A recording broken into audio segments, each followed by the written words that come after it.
चिपळूणमधील मुंबई गोवा महामार्गावर तासभर पाऊस पडला की महामार्गावर पूरसदृश स्थिती निर्माण होते। हे पुराचं पाणी नव्हे तर चौपदरीकरणाच्या अयोग्य कामामुळे रस्त्यावर साचणारं हे पाणी आहे।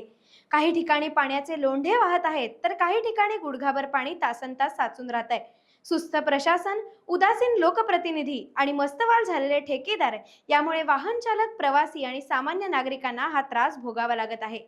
फक्त महामार्गावरच पाणी आहे असे नव्हे तर आजूबाजूच्या अनेक घरांमध्ये हे पाणी घुसून नुकसान होत आहे। गेली 2 वर्षापासून हा त्रास सुरू आहे।